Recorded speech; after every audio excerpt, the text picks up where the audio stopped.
WOBL, and here's your host, Nord Center CEO Don Schiffbauer. Hey, everybody, it's Don Schiffbauer, the CEO of the Nord Center. It's good to be with you again on this Monday, and we've got a really information-filled segment to present to you today. Today, we're going to talk about residential and housing services for people that are suffering from persistent mental illness. But first, I want to welcome you to our 7th episode. I was just talking with Betsy earlier and can't believe that we are at number 7, and we will be back with number 8 next month. And I appreciate those of you that have been with us on this journey, listening about not only the services at the Nord Center, but the resources that are available in our community. At the Nord Center, we're a community behavioral health agency, and we provide services to about 1 out of every 50 people in Lorain County. And the services that we provide include child and adolescent services, residential services, which you're going to hear more about today. We provide behavioral health care services for the adult population. We also provide sexual assault services, and you heard that, I think we talked about that last episode, for both child and adolescents and adults, and then crisis services. And you're going to be hearing more about crisis services in some of our upcoming episodes. We've got a great project in partnership with the Mental Health Addiction and Recovery Services Board, along with the Lakota Way and a number of other community partners. And it is the Lorain County Crisis Receiving Center. And we will be doing an official groundbreaking on that project. It will be October 27th, which is a Friday. And the Lorain County Crisis Receiving Center is essentially going to be a place for behavioral health and substance use disorder emergencies. And on the second floor, there will be 16 beds available for both chemical and alcohol detox. But we'll take a time during one of these next episodes and bring in our colleagues from the Mental Health Addiction and Recovery Services Board and Lakota Way to talk about that more. So in today's NordCast, we're going to continue to not only explore the programs that we have, but also who they help and the positive impact that they have on those in our community. We're also going to highlight the relationship with other agencies, and our guest today is going to talk about some of those resources that are available out there for people seeking residential services that may be suffering from a mental illness or substance use disorder. And we're going to talk about how those collaborations are centered around you. So today, as I talked about earlier, we're going to talk about housing and residential services. And some of those topics are going to include what services does the Nord Center offer, and who do we partner with to help provide housing and residential services to people with mental illness. In the latter segment of this episode, we're going to spend a lot of time talking about the Housing First model, and I'm going to stop there, and I'll let our guests talk about that a little later. So Housing First, more to come later in this episode. And then also, what do the roles of housing and residential services play in the recovery of mental illness? If somebody's struggling with a mental illness or substance use disorder, but also continuing to struggle with housing or residential services, that can put some undue burden onto somebody that is also already having a tough time dealing with their illness. And then what's the relationship between homelessness and mental illness?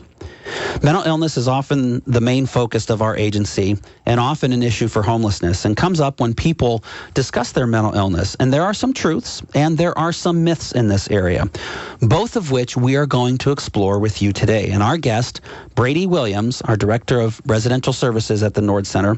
But first, before we talk to Bradie, we're going to take a short break, and when we come back, we'll hear more about our services and hear more from Bradie. So stick around. Walking into the building for the first time after the shooting, it was crippling, but it had to be preserved. In response to the Pulse nightclub shooting that affected the LGBTQ community, Barbara Poma, owner of Pulse, founded the One Pulse Foundation to honor Pulse victims and survivors. If you're an ally of this community, speak out. There are more of us together than apart. It is the power of love in its rawest form. Join the fight for LGBTQ acceptance. Learn how at lovehasnolabels.com. Brought to you by Love Has No Labels and the Ad Council. America is kept safe because the Army National Guard responds, protects, and supports our nation when it needs them most. The Army National Guard responds to disasters such as wildfires and floods. They protect us with missile defense, cybersecurity, and civilian support teams for chemical, biological, and radiological hazards. Be there for your community and your country. Visit NationalGuard.com to learn more about part-time service. Sponsored by the Ohio Army National Guard. Aired by the Ohio Association of Broadcasters and this station. My simple solution to the problem was remove people from the scene and help them feel safer. In response to attacks against Asian Americans, Maddie Park raised over $250,000 to donate cab rides to the Asian community. There is so much more work to be done. We really need to come together and tackle this issue as a community. Support the Asian community. Learn how at lovehasnolabels.com. Brought to you by Love Has No Labels and the Ad Council. America is kept safe because the Army National Guard responds, protects, and supports our nation when it needs them most. From fighting wildfires with air support, helping civilians in flooded neighborhoods, to delivering food and supplies to those who have lost everything, the Army National Guard always responds when disaster strikes. The Army National Guard also trains to be ever vigilant against threats, foreign and domestic. They protect our skies with missile defense weaponry. They secure our information, communications, and infrastructure with cybersecurity. And they protect us against chemical, biological, and radiological hazards with the civilian support team. The Army National Guard also stands ready to deploy and provide support for conflicts or humanitarian missions abroad.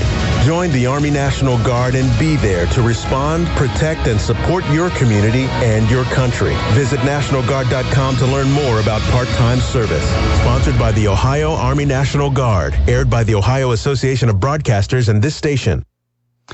Okay, welcome back, everybody. We're in our second segment, and here to do a deeper dive into the Nord Center's residential and housing services, I'd like to welcome our guest, Bradie Williams. Welcome, Bradie. How are you today? I'm good. Hi, Don. Good. I'm going to ask that you just move your microphone up a little bit. There you go. Perfect.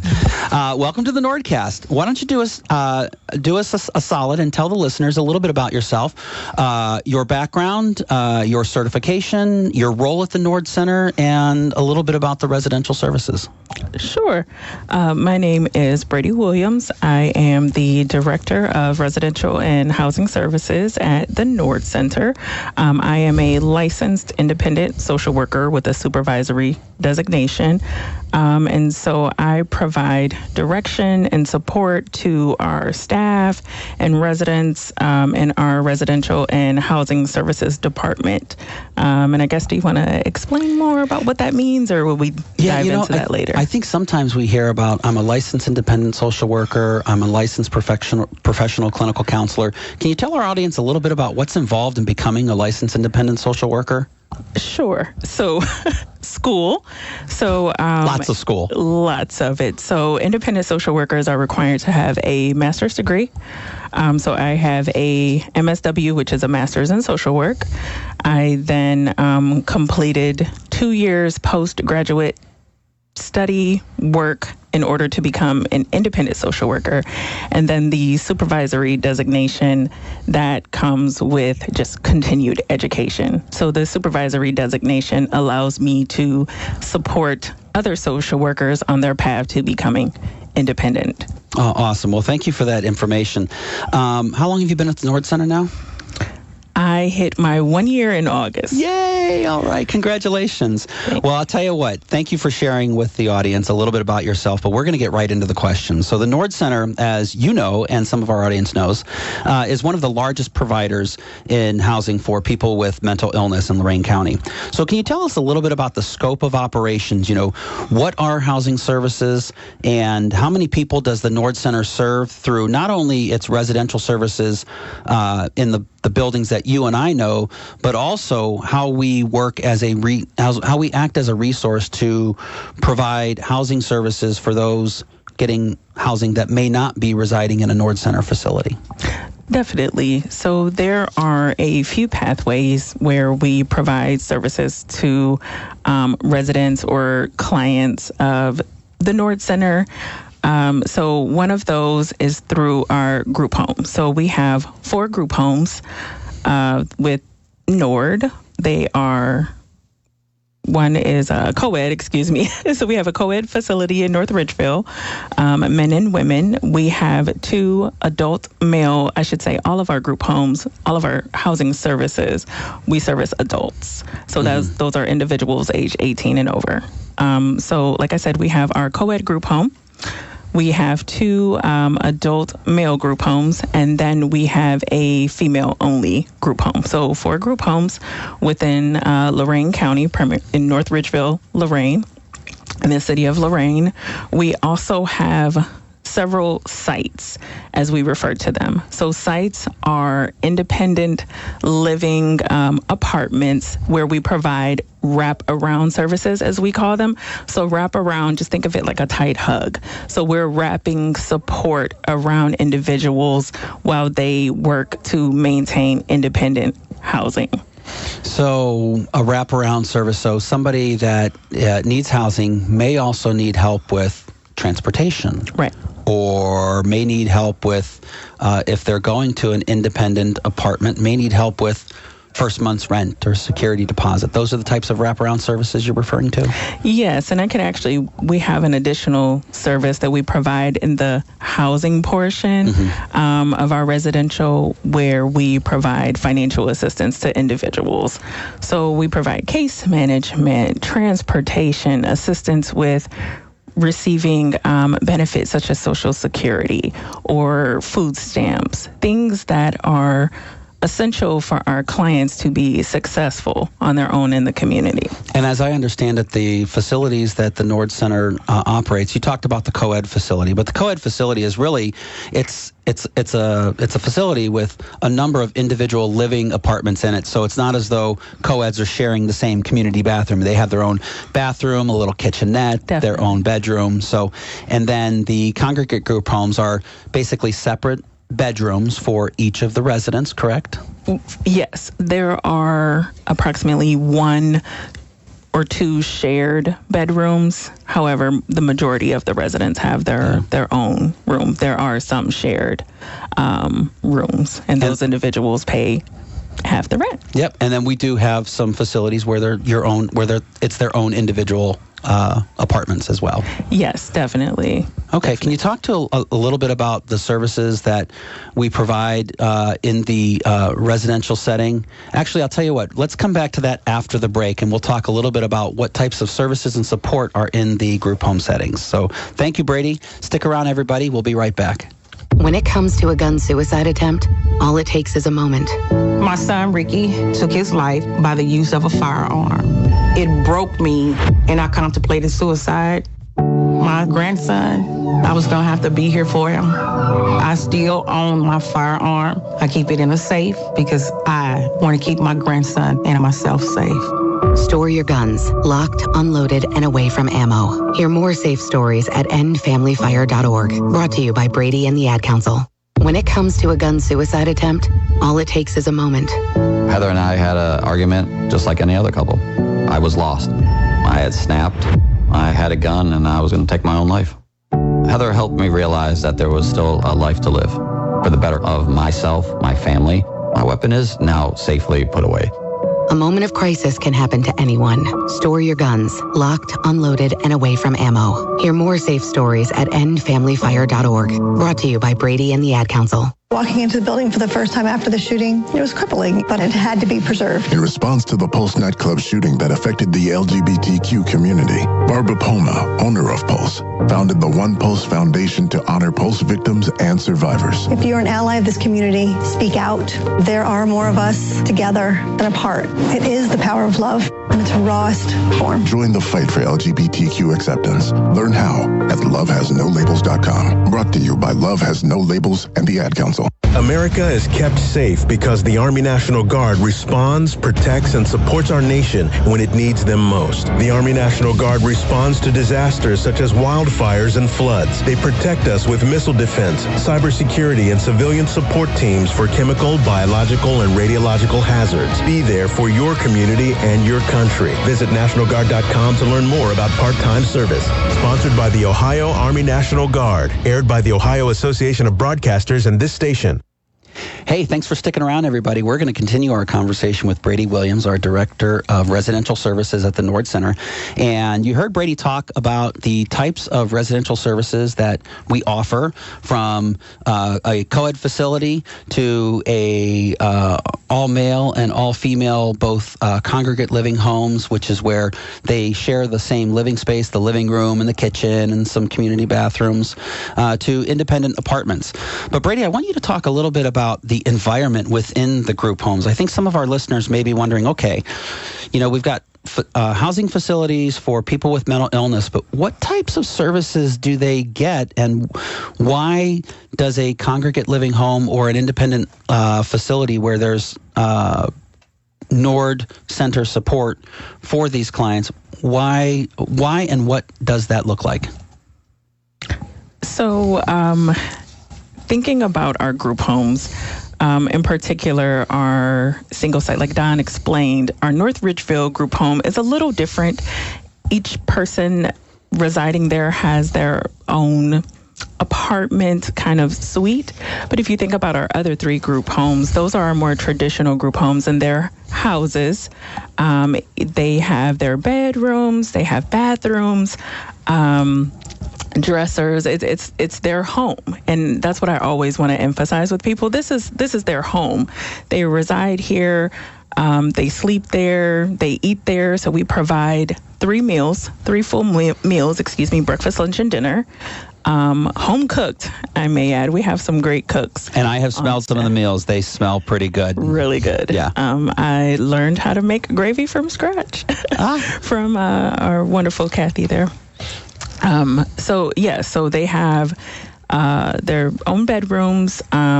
They have laundry. So our staff, when we talked about wraparound services, some of those services, many of them are provided on site, so in the home. So we do a lot of assistance with laundry. They learn how to cook meals in our group homes. They learn how to keep tidy. So how to clean their rooms, how to maintain. So our goal really with the group home, some people may stay with us for as long as they want, and others may only need a few months or 6 months or a year or a couple of years.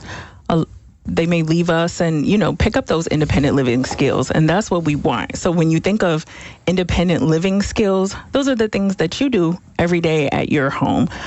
Cooking, cleaning, picking up, caring for your pet. Now, in our group homes, there are no pets. There are a few resident cats, some felines around, but those important skills that you need in order to maintain a home. That's what we're hoping to teach and to support with our residents.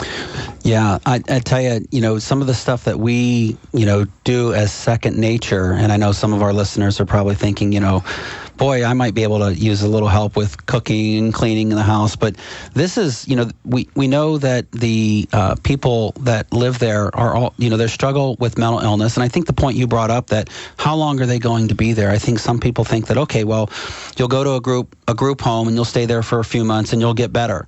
But the one thing we need to remember as a community is that this may be their baseline, meaning that this is how they're going to function for the rest of their lives. And to have a resource like a residential facility to help provide support and wraparound services is key for them living successful and, to them, productive lives. I know we were going to talk about another question, but I think one of the things that popped into my mind that some of our listeners may be thinking of is, how do I access residential services? So maybe I have a family member that is getting to be a little too much for me, or they're independent on their own, but I think they may need to be considered for some type of independent living facility or congregate living. How does one get access to residential facilities or services? Excuse me, I'm sorry. So there are a couple of ways. It depends on the facility. Primarily, when you're thinking about our group homes or our sites, Bridgepoint Commons, which is permanent supportive housing, that's a different referral process, and we can talk about that later. So for our group homes and our sites, you're going to need to be a Nord client. Previously, we had relationships with other organizations who provided referrals to us. Unfortunately, those agencies have shuttered their doors, so we no longer receive referrals from those organizations. However, we primarily receive referrals from interagency sources. So you can access, Don, if you would like, you could talk about same-day access, kind of the process with that. But we receive referrals from inter-office referrals. Mainly referrals from people that are already Nord clients. And yes. You heard Bradie talk a little bit about same-day access, and we talked about that in another episode. But if you want to learn more about same-day access, you can go to www.nordcenter.org and look up same-day access under our behavioral health services. In the mix of services that a person may need to help in their recovery from mental illness, how does housing fit as part of that therapeutic piece like other services? So, I liken it to physical medicine. We know that seeing your primary care physician is important. We also know that if you need physical therapy, that's important to go to. Or if you need to have lab tests drawn, or if you need to go to occupational therapy. How does having proper housing services or resources in place support the coping and recovery from mental illness? So having housing, I would say, is top two, if not number one, in recovery from mental illness. So if you think about yourself, it would be incredibly difficult to focus or to think about anything other than, having a roof over your head. It'd be hard to want to go to college or, pursue a GED or any of these other goals that we may have for ourselves when you don't know where you're going to sleep that night, or where, you can keep your personal belongings. There's no security, there's no stability. So housing is essential, which is where Housing First comes in, that motto, where housing first, it literally kind of speaks to the motto. Focus on housing, and then you can gear yourself toward establishing other goals that an individual may want to focus on. So despite saying, yes, a person coming into Nord housing needs to be connected to services, it's really not the case. It's just kind of getting you established as a client, but we really want to we want to focus on getting someone housed and stable. And then we can concern ourselves with, connecting to other resources. So that is Housing First. Think of it as the foundation, to a person's next step. Yeah. Well, Bradie gave you a taste of what our next segment's going to be talking about, and that is the Housing First model and the permanent supportive housing project in Elyria called Bridgepoint Commons. But before we get into that, we're going to take another break, and we'll see you in a little bit. My simple solution to the problem was remove people from the scene and help them feel safer. In response to attacks against Asian Americans, Maddie Park raised over $250,000 to donate cab rides to the Asian community. There is so much more work to be done. We really need to come together and tackle this issue as a community. Support the Asian community. Learn how at lovehasnolabels.com. Brought to you by Love Has No Labels and the Ad Council. America is kept safe because the Army National Guard responds, protects, and supports our nation when it needs them most. From fighting wildfires with air support, helping civilians in flooded neighborhoods, to delivering food and supplies to those who have lost everything, the Army National Guard always responds when disaster strikes. The Army National Guard also trains to be ever vigilant against threats, foreign and domestic. They protect our skies with missile defense weaponry. They secure our information, communications, and infrastructure with cybersecurity. And they protect us against chemical, biological, and radiological hazards with the civilian support team. The Army National Guard also stands ready to deploy and provide support for conflicts or humanitarian missions abroad. Join the Army National Guard and be there to respond, protect, and support your community and your country. Visit NationalGuard.com to learn more about part-time service. Sponsored by the Ohio Army National Guard. Aired by the Ohio Association of Broadcasters and this station. When it comes to a gun suicide attempt, all it takes is a moment. My son, Ricky, took his life by the use of a firearm. It broke me, and I contemplated suicide. My grandson, I was going to have to be here for him. I still own my firearm. I keep it in a safe because I want to keep my grandson and myself safe. Store your guns, locked, unloaded, and away from ammo. Hear more safe stories at endfamilyfire.org. Brought to you by Bradie and the Ad Council. All right, everybody, we are back for our final segment here on the NordCast. And before we get into it, I just want to remind everybody, you heard about Bradie and the fact that she is a licensed independent social worker, but we have a number of job opportunities available at the Nord Center. If you want to see more about those, you can go to www.nordcenter.org/careers. And in addition to counseling positions and nursing positions and registration positions, we have a number of positions that are designed to fit your schedule. And, you know, in Bradie's department alone, we have positions that function 24/7. So if you're looking for a flexible scheduling to either work around family or work around school, feel free to check us out, and we'd love to talk to you. So Bradie, you started to talk a little bit about the Housing First model, and we're gonna take it home with that. And I want to talk about Bridgepoint Commons in Elyria. It is a permanent supportive housing project in partnership with Eden Corporation. They are out of Cleveland. And why don't you tell us a little bit about that project and the services that are provided and the benefit that it has not only to the people that are living there, but also to the community. Absolutely. So Bridgepoint is a permanent supportive housing project in Elyria, modeled after several other projects that have been occurring in Northeast Ohio, in Cleveland in particular, for some time now. So a very successful established model. So Bridgepoint has the capacity to house 62 individuals who have experienced chronic, persistent homelessness. So can you define chronic homelessness for us? Yes, I will do my best. So pretty much it is, correct me if I'm wrong. So the individual has to meet the HUD definition. HUD stands for Housing and Urban Development. Thank you. All right. So they have to meet that HUD definition of homelessness. So typically, I believe it is 4 instances in a year or ongoing current homelessness. Mm-hmm. So those individuals, they are homeless at the time of move-in.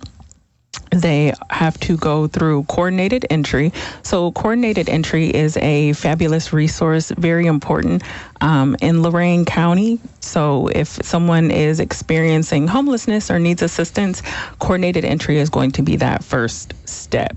You can kind of look it up, Google coordinated entry, and you'll find those resources, United Way, Salvation Army. And we also do that in partnership with Lorain County Metropolitan Housing Authority as well, correct? Yes. So that is everybody who resides in Bridgepoint Commons has a LMHA, Lorain Metropolitan Housing Authority voucher. Thank you. Can you talk a little bit about the services, the wraparound services that are at Bridgepoint Commons to support people? Because I would imagine it's...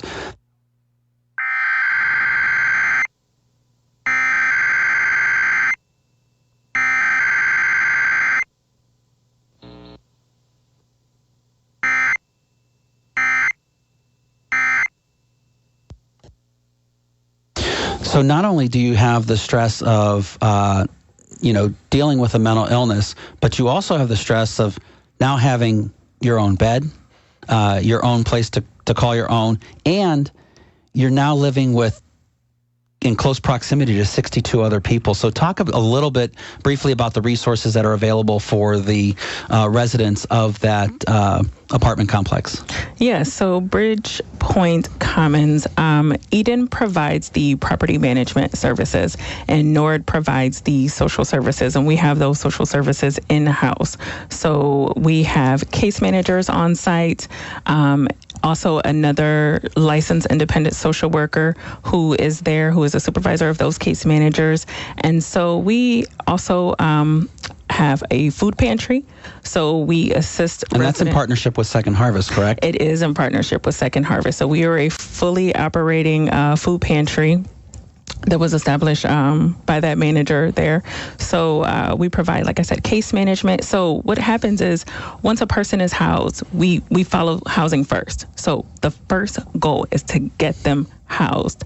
Next, the goal is whatever they see fit, whatever they can imagine. And so we develop an ISP, which is an individual service plan with them, and we work on goals. So what are your goals? Would you like to get a GED? Would you like to work on your sobriety? Would you like to get a job? So whatever those goals are, we support.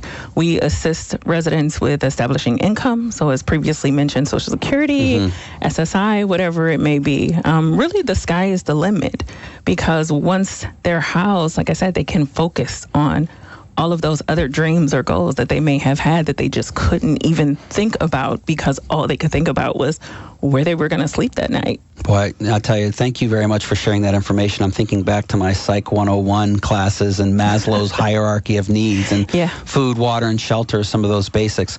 So our half hour has flown by. I appreciate Bradie for coming in and sharing everything that she has to share about residential services and the Housing First and PSH permanent supportive housing model. This Bridgepoint Commons is the first in Lorain County, and we are working with community leaders to hopefully bring a second location to Lorain County. And we are looking forward to meeting you again in a month to share more about the services not only being offered at the Nord Center, but those that we provide in collaboration with other agencies around the county. We appreciate your time and hope you have a wonderful day. Take care. The proceeding was a paid informational program. The views and opinions expressed were not necessarily those of the staff, management, or advertisers of WOBL Radio.